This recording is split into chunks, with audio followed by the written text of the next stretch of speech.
日本には外国人から見たら信じられないと感じる文化がたくさんあります。外国人が日本に来ると、まず驚くのは、なんと10歳にも満たない小さな子供がたった一人で電車に乗っていたり、道を歩いていたり、買い物していたりすることです。日本では小学生になると子供だけで朝学校に行きます。近くに住んでいる小学1年生から6年生の子供が集まり、一列になって学校まで一緒に歩きます。学校が終わると帰りはみんなバラバラに帰ります。友達同士で途中までは帰りますが、友達と別れた後は一人で家まで帰ります。遠くの学校に通っている小学生によっては、一人で電車に乗って登下校します。登下校というのは、学校に行き、学校から帰ることです。あなたの国では、学校に親が車やバイクで迎えに行くのが当たり前だと思います。子供が誘拐されたらどうするんだ？交通事故にあったらどうするんだ？と目を疑うと思います。日本でも子供が事件や事故に巻き込まれないように、実際は子供の登下校を見守る大人がいます。例えば、子供たちの登下校の時間になると、交通事故が多い交差点に旗を持った大人が立っており、子供たちが事故に遭わないように誘導します。学校の先生やおまわりさん、子供の親などが交代でこの見守りをやっています。おまわりさんというのは警察官のことです。こうすることで子供が安全に登下校できるようにしています。日本の小学校では基本的に制服がありません。普段着ている私服で学校に行きます。しかし、必ず学校指定の帽子をかぶり、背中にランドセルという教科書などを入れる変わったリュックを背負っています。帽子とランドセルを見ることで、大人はすぐに登下校中の子供だとわかります。地域の大人たちはいつも子供たちが安全に帰れるように見守っています。さて、驚くのはこれだけではありません。学校から帰った子供たちは、なんと一人で自分の自転車に乗り、他の友達の家や公園、駄菓子屋などに遊びに行きます。公園で友達と集まって遊んだり、友達の家で一緒にゲームをしたり、駄菓子屋でお菓子を買ってお店の前で食べたりします。子供によっては学校から帰ってきてからさらに勉強するために自転車や電車で塾に通う子供もいます。ここからはほとんど大人の見守りはありませんが、地域の人々やおまわりさんが子供たちが安全でいられるように見守っています。このような外国人からしたらびっくりする光景は、ひとえに日本が安全な国であるおかげと言えます。もちろん日本にも悪い人たちはいます。そういう人たちから子供たちが身を守れるように、知らない人にはついていってはいけないとしっかり教えたり、遠くに行ってはいけない。信号は必ず守る。暗くなる前に帰ってくるなど、各家庭で子供にルールを作り、守るように教えています。心配な親は大きな音が出る防犯ブザーやスマホなどの GPS 機器を子供に持たせたりもしています。ちなみにあなたの国では夜一人で出歩くことは危険でしょうか？日本では夜に大人が一人でジョギングに行ったり、女性が一人で犬を連れて散歩に行ったりもします。夜間に女性が一人で出歩くなんて、男性でも危ないとあなたも驚いているかもしれませんが、日本では割と普通のことです。セブンイレブンなどのコンビニエンスストアの多くは24時間空いてますし、スーパーも夜9時くらいまで空いているところもあるので、夜中でも自転車や徒歩で買い物に一人で行くことは珍しくありません。もちろん暗い夜道は日本であっても、特に女性は身の危険を感じ不安になることがあります。なので明かりが多くて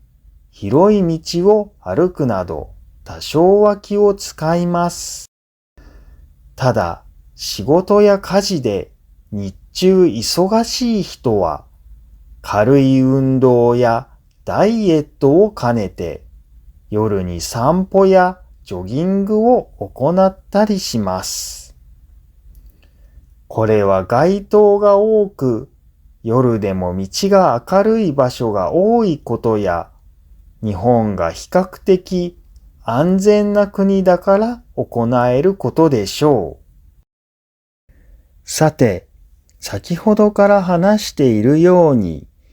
日本人は子供から大人まで自転車をよく使います。日本人は自転車のことをよく口語でチャリやチャリンコと呼びます。例えば子供が外に遊びに行くときはお母さんにチャリで公園に行ってくると言って行きます。日本では多くの人が買い物に行くときなどにチャリンコを愛用しますし、高校生も学校にはチャリで登下校します。また、スカートを履いている女性でも乗りやすい形になっており、前かごや荷台がついた自転車はママチャリとも呼ばれます。ママチャリはその名の通りママ、つまりお母さんも乗りやすいチャリの意味です。名前はママチャリですが、老若男女問わず、多くの日本人はこのスタイルの自転車を使っています。特に3歳くらいの小さな子供を持つお母さんは、子供用の座席がついたママチャリに乗ります。前かごと後ろの荷台が子供用の座席に改造されているものが売っているのです。子供が2人いる場合は、前後に子供を乗せて走ります。でも、お母さんが2人の子供を前後に乗せて自転車を運転するのは重くて危ないのではとあなたも感じると思います。そこで最近売られているのが電動自転車、通称電動ママチャリです。自転車にバッテリーがついており、この電動アシストで自転車を漕ぐのが楽になるようになっています。最近は多くのお母さんが電動ママチャリを愛用しています。しかし、ここで一つ注意点があります。日本では自転車の2人乗りは法律で禁止されています。子供用座席付きのママチャリに子供を乗せて走ることは特例で良いことになっていますが、大人や学生が自転車を2人乗りすると警察に降りるように注意され、悪質な場合は罰金になることもあります。また、日本の法律では自転車は車道を走ることになっています。歩道は徐行、つまりいつでも止まれるスピードでゆっくり走る分には良いですが、歩行者が優先です。自転車に乗ることは運動にもなります。日本人が健康で長生きする理由の一つとも言えるでしょう。この日本のチャリ文化も海外とは違う部分ですが、やはり外国人がもっと驚くことが多いのは日本の電車で起こることです。先ほど小学生が一人で電車に乗って通学することもあるという話をしましたが、それ以外にもびっくりすることはたくさんあります。まず、日本には朝の通勤ラッシュがあります。朝7時半から9時くらいの間に都市方面への電車に乗ると満員電車に出くわします。多くの人が会社や学校に遅刻しないように電車に乗り込みます。この際、乗り切れない人たちがいると、駅員さんがなんと手でぎゅうぎゅう押して、なんとか電車のドアが閉まるように人を詰め込みます。降りるときも大変です。ドアの近くに立っている人たちは、他の人が降りれるように、駅に着くたびに一度電車を降り、降りたい人が全員降りたらまた乗り込みます。特にドアから遠い場所に立っている人は、降りるときに、降りまーすと言って、周りの人にどいてもらいながら必死に電車を降ります。時折、あまりにも混みすぎていて、降りる前にドアが閉まってしまい、仕方なく次の駅で降りて引き返すこともあります。満員電車はまさに人気ロックバンドのコンサートのようにもみくちゃ状態です。もし東京方面など都市方面の電車に朝乗る場合は、このラッシュの時間帯を避けるのが良いでしょう。そしてもう一つ、日本では電車の中で寝る人がよくいます。男性でも女性でも、毎日仕事や勉強で忙しい人は、電車の心地よい揺れで眠くなり、ついつい眠ってしまいます。つり革につかまって、器用に立ったまま寝る人もいれば、座りながら眠ってしまった時に、いつの間にか他人の肩で眠ってしまうこともあります。もはや日本人はそれにある程度慣れています。もちろんそれが不快であれば、ちょっと体を押し返したり、肩を叩いて相手を起こします。女性が男性の肩にもたれかかって眠ってしまう場合、男性はなんだか嬉しい気分になることもありますが、逆の場合は気分はもちろん良くないので、大抵は相手を起こしたり、席を立って移動したりします。これは日本人が働きすぎで、十分な睡眠が取れてないというのもあるでしょう。夜になると、今度は居酒屋でお酒を飲みすぎて、そのまま電車の中で眠ってしまう人もいます。眠ったまま終点の駅まで来てしまい、車掌さんに終点ですよと起こされるということも日本ではよくある光景です。日本人にはそれを経験したことがある人が割と多いです。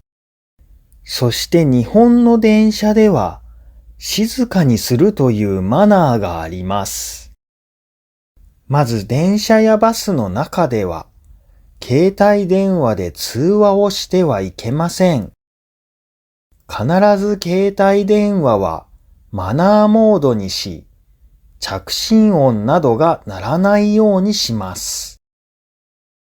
YouTube を見たり、音楽を聴く場合なども、必ずイヤホンを使って、周りに迷惑にならないようにします。会話する際も、極力大声で話さないようにします。なので、電車内では、ほとんどの日本人は無言で自分のスマホをひたすら見ています。人によっては、新聞や本、漫画を読んだりして時間を潰します。そして、日本の電車は時間通りに来ることでも有名です。日本人は時間に厳しいので、電車も3分以上は遅れないように運行されています。ただし、電車も地震や事故、故障などで突然止まってしまって、大きく遅れることも実はよくあります。日本では人身事故というものがよく起きます。人身事故とは、人と電車がぶつかって起こる事故のことです。これは実は仕事などで大きなストレスを毎日感じ、精神的に参ってしまった人が楽になりたいという一心で駅や踏切などで電車に飛び込むことで起こってしまう事故です。最近はこのような悲しい事故が起こらないように、都心の駅にはホームドアが設置されるようになってきました。そんな電車でよくあるのが忘れ物です。電車内には頭上に棚があります。荷物が多い人は棚の上に自分の荷物を置きます。しかし、駅に着いて降りるときに、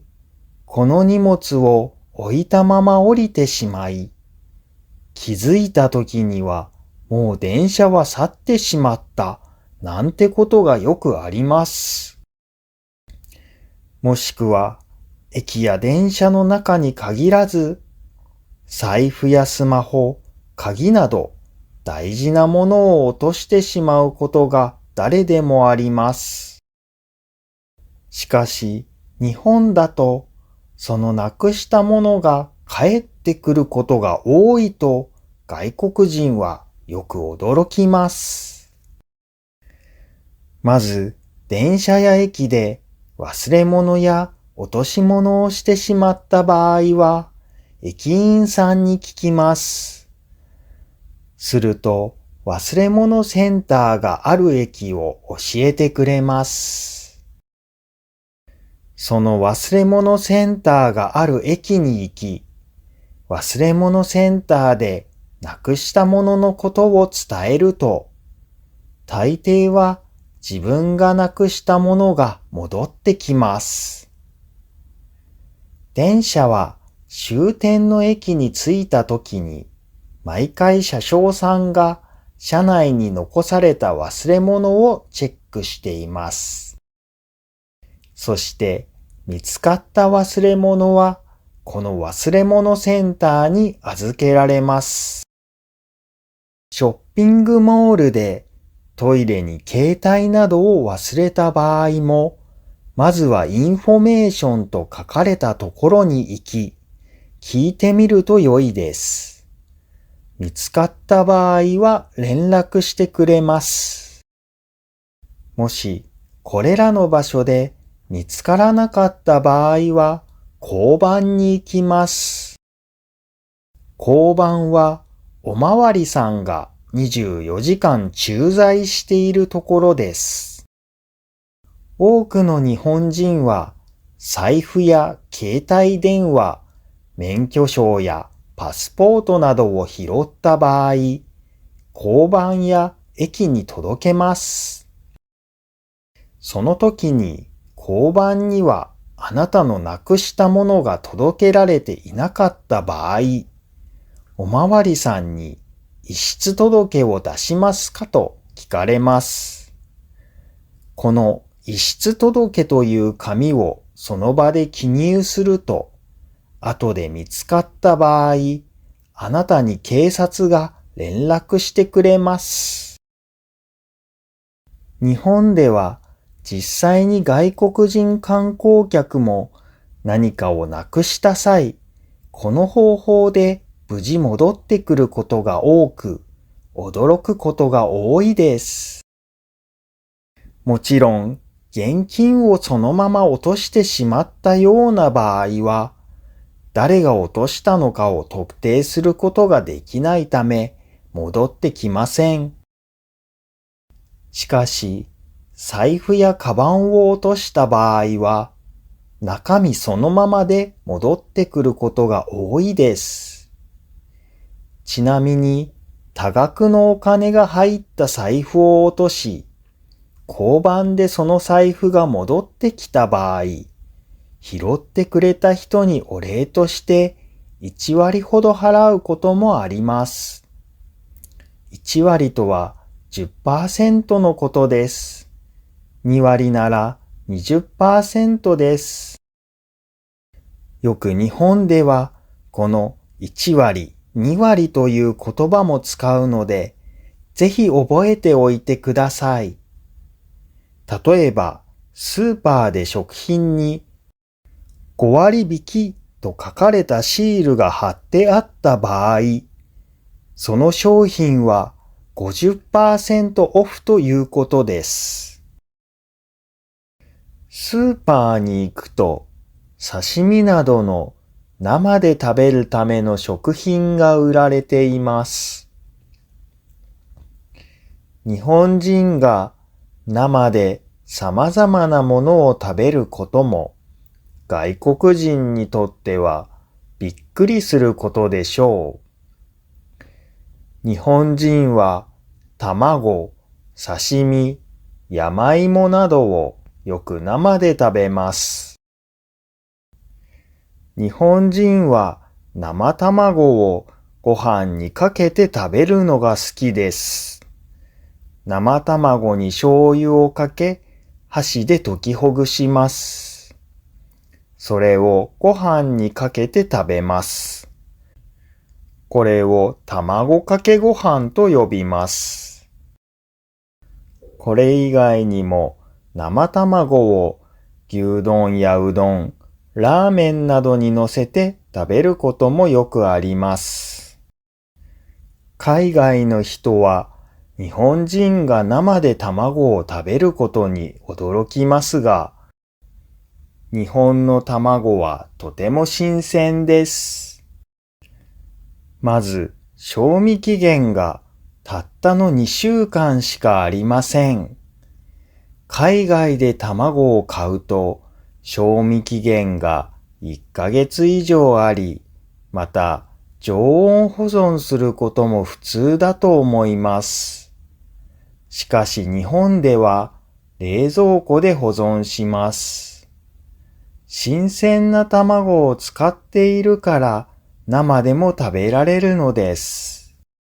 そして日本人は魚介類も生でよく食べます。これらも新鮮なものを使っているからこそ生で食べられるのです。また、スーパーでは様々な生魚が売られていますが、刺身用と書かれた魚でないと刺身で食べるのは危ないです。魚介類にはアニサキスという寄生虫がついていることがあります。アニサキスは胃酸で死なない恐ろしい寄生虫です。刺身で食べた際、アニサキスが身についていて、知らずに食べてしまうと、激しい腹痛に襲われ、病院に行くことになります。アニサキスはマイナス20度で24時間以上冷凍することで死滅します。ですので、刺身用として売られているものは、ちゃんとこの処理がされており、安全に食べることができます。また、日本人が生で刺身を食べるとき、お腹を壊さないように必ず一緒に薬味を食べます。薬味とは、わさびやおろし生姜、もしくはしそなどの香草のことです。これらは殺菌作用があり、食中毒になることを防いでくれます。それ以外にも、日本人が生でよく食べるものとして、山芋があります。山芋はネバネバした芋であり、おろし器でおろしてご飯やうどんにかけて食べます。このおろすという文化も日本独特のものです。日本ではおろし器を使って大根、山芋、生姜などの様々なものをおろします。そしてこれを生で食べます。おろすことにより生では硬い野菜でも消化しやすいですし、美味しく食べることができます。また、日本では器を手に持って食べる文化があります。日本の食器は手に持ちやすい小さい形をしているものが多いです。食器をわざわざ手に持つ理由は、口元に食器を持ってくることで食べ物をこぼさないようにするためです。この際、人によっては食器を直接口につけて箸でかき込んだりもします。卵かけご飯のようにスプーンがないとすくい取りづらいものを食べる際、もしくは汁物をすするときなど、もともとスプーンを使う文化がなかった日本人は、直接食器に口をつけて、箸で取りづらいものをかき込むという方法で食べていました。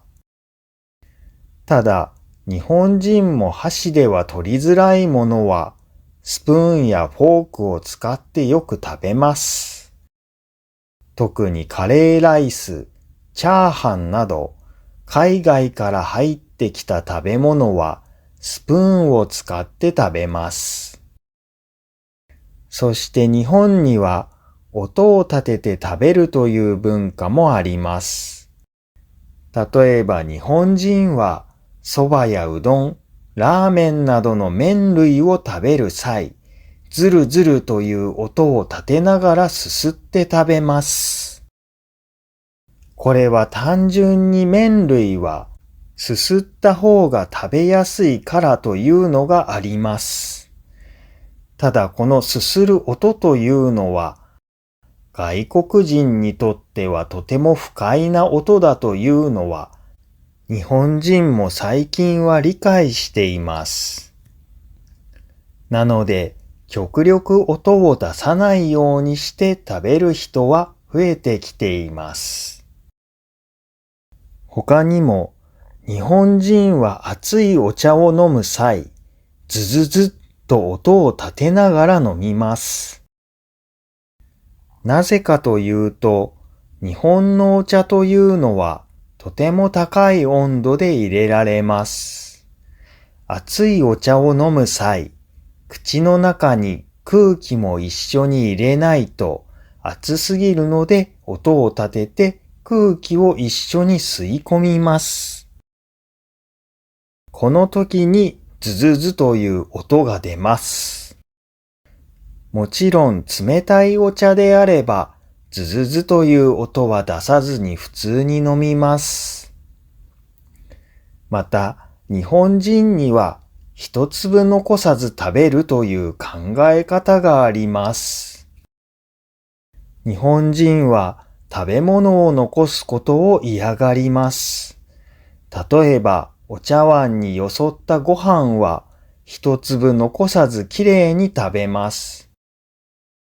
日本にはもったいないという考え方があります。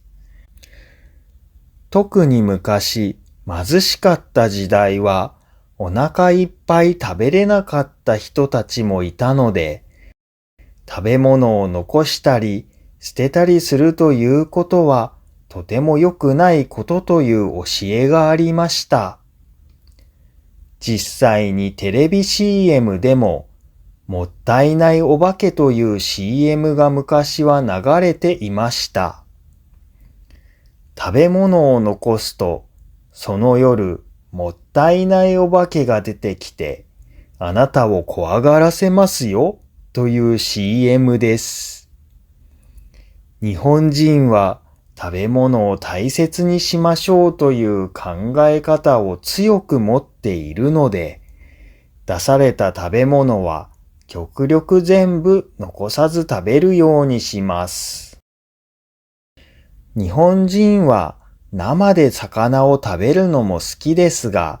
焼いた魚ももちろんよく食べます。時々外国人の方は、寒い冬でも日本人は冷たい刺身を食べるのかと疑問に思いますが、私たち日本人も寒い冬には温かいものが食べたいですから、刺身を含め冷たい食べ物はあまり食べません。むしろ刺身より焼き魚の方が一年を通して食べる回数は多いです。実は日本の家庭には魚を焼くための特殊な調理器具があることをご存知でしょうか？日本の家庭のガスコンロには必ず魚焼きグリルという機能がついています。これは魚を直火で焼くための機能です。日本人は魚はフライパンで焼くより直火で焼いた方が美味しいと思っています。なので、日本のガスコンロには、魚を網を使って直火で焼くことができる魚焼きグリルという機能がついています。ただ、電気コンロの場合はついていません。魚焼きグリルは結構便利で、パンを入れてトーストを焼いたり、時間が経ってふにゃふにゃになってしまった天ぷらや唐揚げなどの揚げ物をカリカリに戻すこともできます。この焼き魚を食べるときにも、先ほど紹介したおろし生姜や大根おろしを一緒に乗せてよく食べます。七輪を使って炭火で焼くのが一番美味しいですが、煙が迷惑だったり、火災の危険があることから、集合住宅では禁止されており、代わりにこの魚焼きグリルを使います。日本の家庭には他にも海外ではあまり見かけないものがいろいろあります。例えば、日本の家には網戸が必ずついています。日本も夏になると、たくさんの蚊やハエなどの虫が出てきます。これらの虫が室内に入ってくるのを防ぐため、日本人は夏になると網戸を必ず閉めるようになります。特に夏場は涼しい空気を外から入れるために窓を開けますが、虫が室内に入ってくるのが嫌なので、網戸を閉めて虫が部屋に入らないようにしています。また、日本の家庭の多くのトイレにはウォシュレットがついています。ウォシュレットはシャワートイレのことです。ウォシュレットは家庭だけでなくデパートやホテルなどのトイレにもよくついています。ボタンを押すとトイレからノズルが出てきて、そこから水が噴き出します。この水によってお尻を洗います。紙で拭き取るだけだとなかなかきれいに拭き取れなかったり、何度も拭くことでお尻が切れてしまったりということが多いですが、このウォシュレットが普及したことによって、そういった悩みから解放され、非常に快適にトイレを使うことができるようになりました。ウォシュレットの使い方は簡単で、スタートボタンを押すとノズルが出てきて水が出ます。止めたいときはストップボタンを押すだけです。また、プラスやマイナスを押すことで水圧も変更できます。では、なぜ日本でだけこんなにもウォシュレットが使われるようになったのでしょうか。その理由の一つとして、日本ではトイレとお風呂が分かれている家庭が多いというのもあります。海外ではユニットバスが多いですが、ユニットバスのようにシャワーの水がトイレにかかってしまったり、常にジメジメした環境だと、コンセントを必要とするウォシュレットは漏電してしまう危険があるため、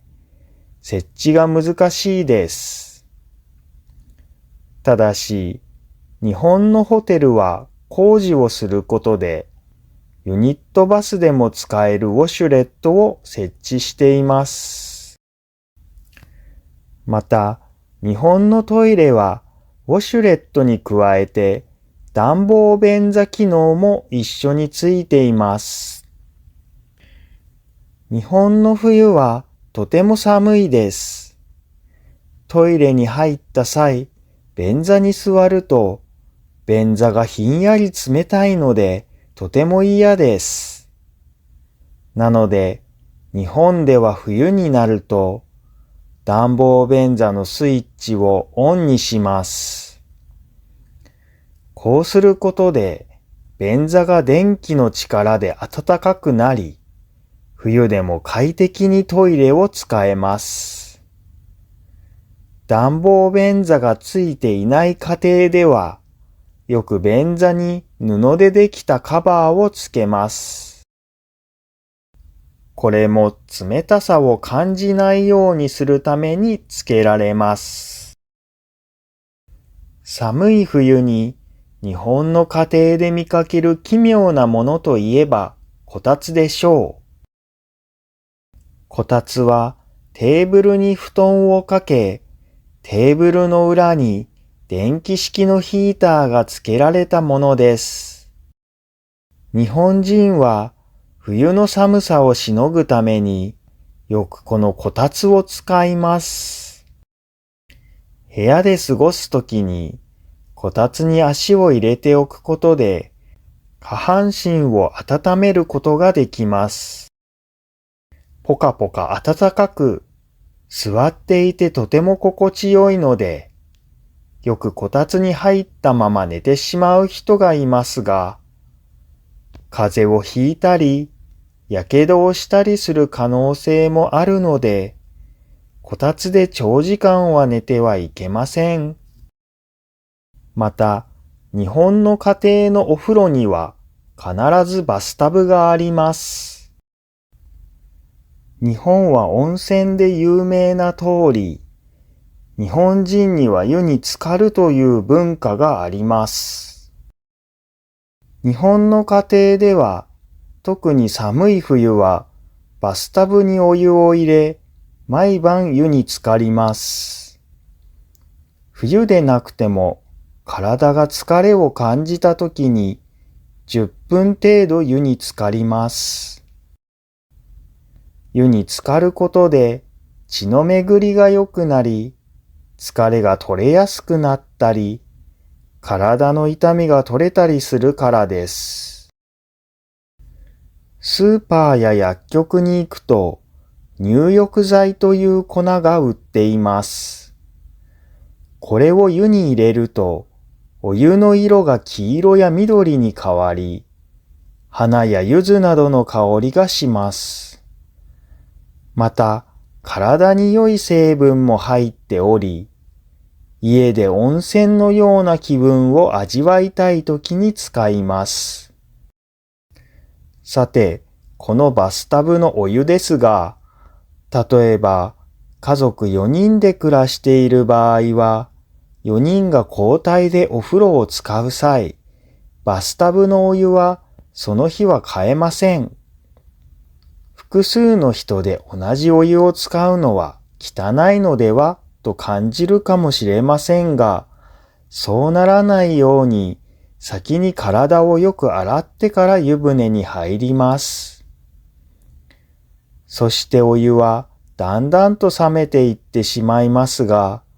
日本のお風呂には追い焚き機能がついており、ボタンを押すことで冷めた湯を再度温めることができます。日本は水資源が豊富な国なので、このようなことができますが、もちろん毎日お湯に浸かる場合は、水道代とガス代がたくさんかかります。なので、残ったお湯は次の日洗濯に使います。日本の洗濯機にはお風呂に残った水を吸い込むポンプがついています。この水に洗剤を入れて服を洗い、すすぎはきれいな水道水で行います。ただ昨今はガス代が高いこともあり、シャワーだけで済ませる家庭も多いです。こたつやお風呂以外にも日本人だけが冬に使う変わったアイテムがあります。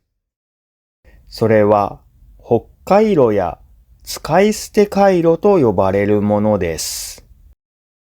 北海炉は平べったいシートでパッケージを開けてお腹や背中などに貼ります。5分程度経つとだんだんと北海炉は暖かくなってきます。北海炉は中に特殊な鉄粉が入っています。この鉄粉は空気に触れると暖かくなるのです。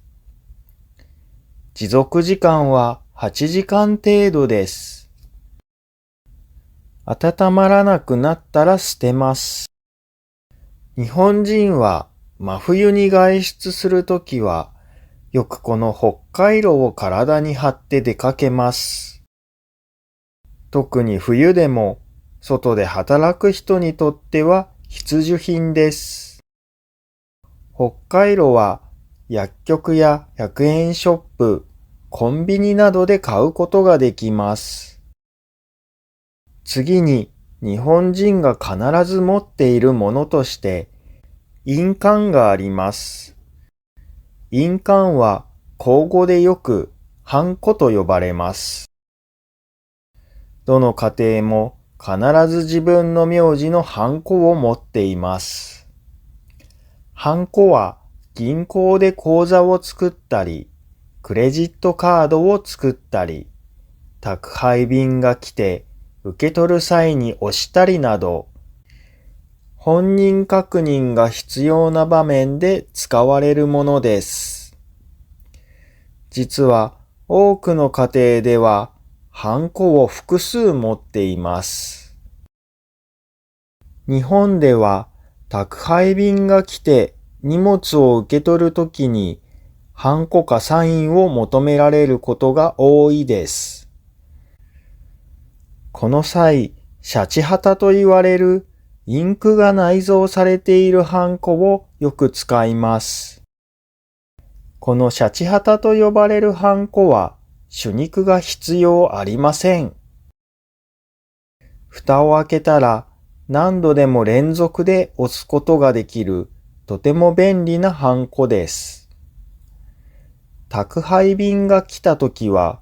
このシャチハタをパッと出して素早く押すことができます。このシャチハタと呼ばれるハンコは100円ショップやホームセンターなどで売っています。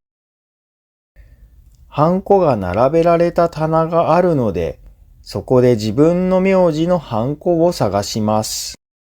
無事見つかればそれを買います。珍しい名字だと見つけることがなかなかできず、オーダーメイドで作ったりします。しかし、このシャチハタは銀行口座やクレジットカードを作るときのような大事な書類作成のときには使いません。なぜかというと、シャチハタはどこでも買えるため、文字の形が同じものが全国で売られています。これは銀行口座などの重要な本人確認に使うには危ないです。なので、日本人はもう一つ、オーダーメイドで作った本人確認用のハンコを持っています。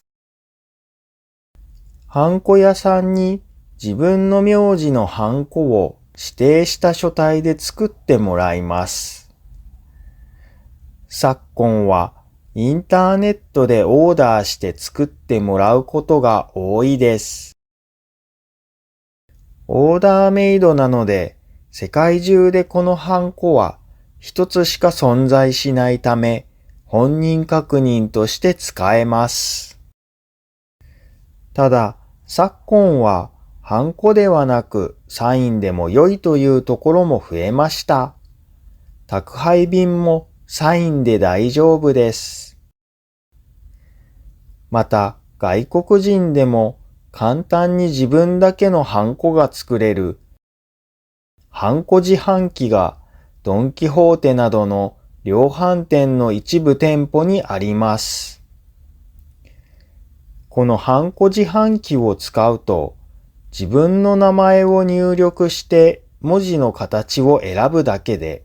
10分程度で自分のハンコが作れます。価格も500円程度で作れてしまいます。これが銀行口座の開設などでも使えますし、日本旅行のお土産としても良いでしょう。次に外に出てみると、犬の散歩をしている日本人をたくさん見かけます。その中でも外国人が驚くのが、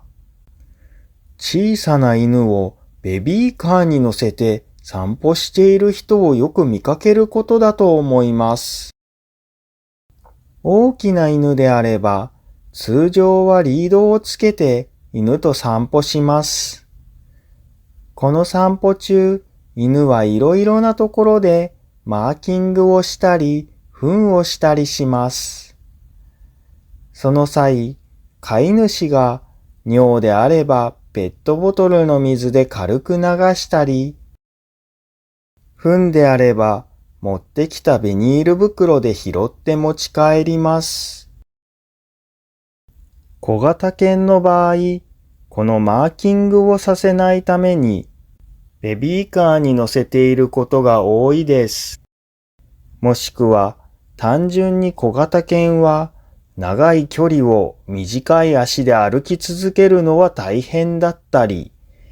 老犬の場合も足が弱ってあまり歩けないことなどから、ベビーカーを使うのが流行っています。また、日本では、愛犬に可愛い服を着せていることも多いです。特に寒い冬場に多く、寒さに弱い犬種の場合は、犬用の服を着て散歩しているのをよく見かけます。日本では犬のことを口語で、ワンコやワンちゃんと呼びます。日本語では犬の鳴き声をワンワンと表現することからこう呼ばれます。例えば、散歩中の犬を見かけて、飼い主に声をかけたい場合は、かわいい犬ですねとは言わず、かわいいワンちゃんですねというのが普通です。ワンコを飼っている家庭では、1日に1、2回、ワンコを散歩に連れて行くのが日課となっています。これはワンコが肥満になったり、足腰が弱くならないように、またストレスがたまらないようにそうしています。また、外国人が日本に来ると、車の形が海外とは違うと感じると思います。なぜか日本では、箱のような形の車をよく見かけるからです。もともとはセダンと呼ばれる天井が低い車が日本でも主流でした。しかしある時からワゴンよりも小さいサイズで天井が高い車の人気が出てきました。これは大きな荷物も積みやすいことや乗っていて室内が広いと感じるため人気が出ました。特に日本人は先ほど話した通り、自転車をよく使います。天井が高い車だと簡単に自転車を積み込むこともできるため人気があります。また、日本には軽自動車と呼ばれる最大定員が4人の小さな車も売っており、中でも天井の高い軽自動車がとても人気があります。軽自動車は略して軽と呼ばれています。普通のサイズの車はナンバープレートが白ですが、軽自動車は黄色です。軽自動車は税金が普通車より安いです。そのため荷物がたくさん積めて、なおかつ税金も安い箱型の軽が人気があります。また最近は海外でも軽トラが人気なのはご存知でしょうか。軽トラは軽トラックのことです。軽トラは日本では農家や個人が営むお店などで愛用されています。小さいので狭い道なども移動しやすく、それでいてたくさん物を積めます。ではここで今日の話の内容がどれくらい理解できたかクイズをやってみましょう。問題1、次のうち正しいものを一つ選んでください。1、日本ではチャリンコを2人乗りしてよい。2、日本ではチャリンコを2人乗りしてはいけないが、子供用シート付きママチャリに小さな子供を乗せて走ってもよい。3、日本ではチャリンコを2人乗りしてはいけないが、子供用シートがないママチャリでも、小さな子供なら乗せて走ってもよい。10秒後に答えが出ます。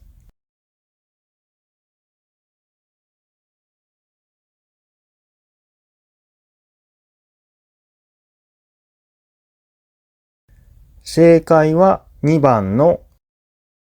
日本ではチャリンコを2人乗りしてはいけないが、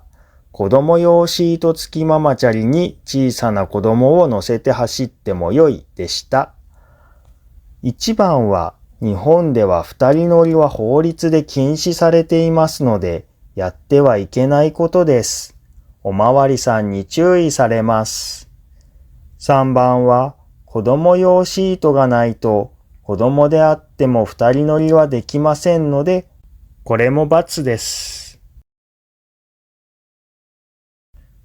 問題2、次のうち今まで話してきたことの中で正しいものを一つ選んでください。1、日本の小学生は学校から帰るときに親が毎日ママチャリで迎えに来る。2、小学生は学校にチャリに乗っていく。3、小学生は歩いて登下校する。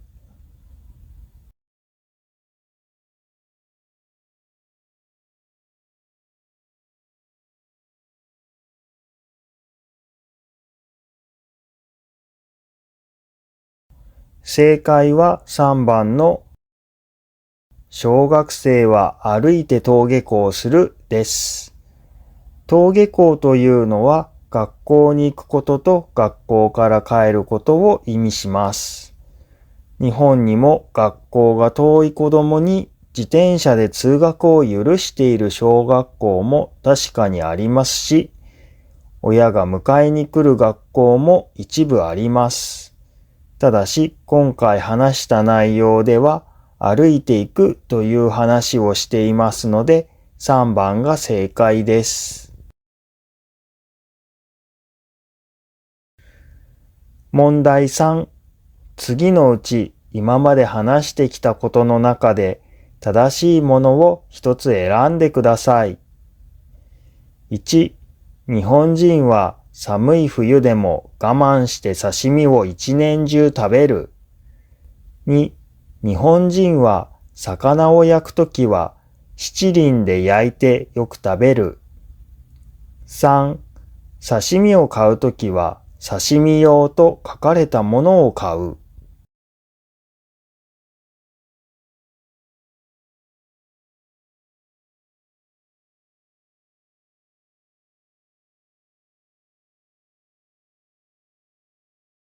正解は3番の刺身を買うときは刺身用と書かれたものを買うです。1番は日本人は寒い時は無理して冷たいものを食べず温かいものを食べるので×。2番は七輪は火災の危険などの理由から家ではあまり使えないので魚焼きグリルを使うという話をしたため×です。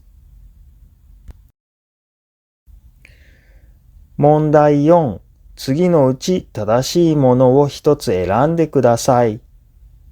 1、日本ではシャワートイレのことをウォシュレットと呼ぶ。2、日本では犬のことをにゃんこと呼ぶ。3、日本では印鑑のことをワンコと呼ぶ。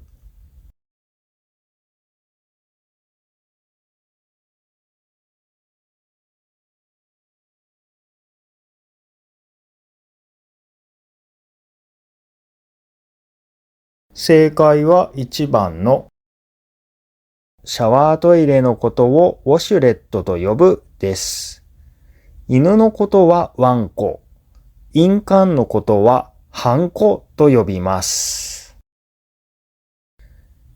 答えが間違っていても安心してください。繰り返し聞き取りの練習を続けることでだんだん内容がわかるようになっていきます。というわけで今回は外国人がびっくりする日本の文化の話をしてきました。これからも日本語の上達に役立つビデオを配信していきますので、チャンネル登録といいねをお願いいたします。どんな内容のビデオを見たいかなどもコメントで教えてくださいね。では、ご視聴ありがとうございました。